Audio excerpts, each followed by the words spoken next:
Näme diýip? Zor şeýlerde oturmaly. Gaw gürüňler gulak atmaly, gaw nawarlar gulak atmaly, gaw filmler gözlemeli, gaw dostu bilen gelmeli, gaw jeýlere bilen gelmeli, gaw kitaplar okyp gelmeli. Näme gelmeli? Çünki Peygamber sallallahu aýtdy, "Jaddidu imanakum." İmanlaryňy täzeleň diýip. İman bir zat iki könüliye diye. İmam Hakim rahmetullah rivayet ettir ki innel imana la yakhluqu fi jawfi ahadikum. Şu iman sizin vücudunuzda könüliye diye Peygamberimiz. İnnel iman beşek iman la yakhluqu fi jawfi ahadikum. Sizin vücudunuzda könüliye şu iman diptir. Ne yaparım könüliye ya Resulullah? Kema yakhluqu thawbal khaliq. Aynı könü parçan könüliye alak imanı könüliye diptir. Oğlum ne dediler ya Resulullah? Fes'alullaha yujaddidu al-iman fi kulubikum. Allah Ta'dan dilen, keşidin imanını Allah Ta'da yüreğinde täzeletsin dip. Yani has imanın öz hakkında oturup dua etmek gerek. Hacet namazı okuymalı, iki rekat nafil namaz. Ya Rabbil Alemin imanım täzele.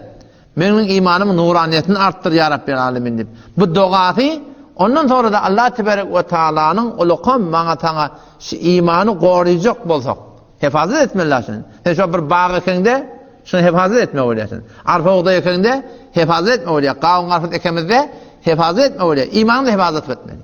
İmanı hifazet etmek gerek. Çok ne diyeyim? İmanın düşmanı var. İmanın düşmanı ne mi? İmanın düşmanı şeytan. İmanın düşmanı nefs. Şon evinde sendirecek olsan şunu hifazet etmeli.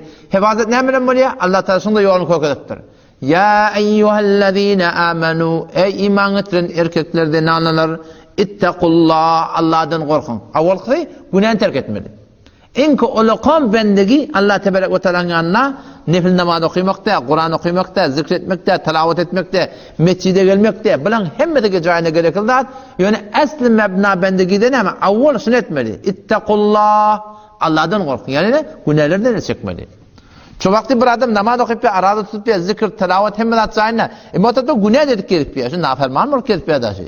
Allah şunu kavurmuyor. Allah Teala şunu, bir adam günah bilen yaşasa, günah etmeyen yok. Bir adam günah bilen ati yaşasa, Allah Teala şunu kavurmuyor. Allah Teala tüymeyen da şu, Peygamberimiz ne diyor? وَلَا تَرْكَبُ الْمَعْصِيَ Günah etme, فَاِنَّا سَقَطُ Allah'ın nardalığı.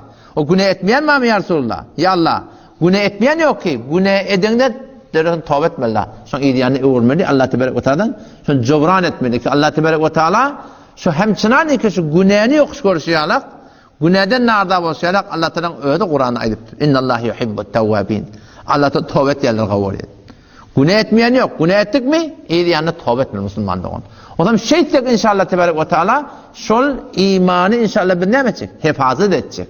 İmanı koruymaklık gerek.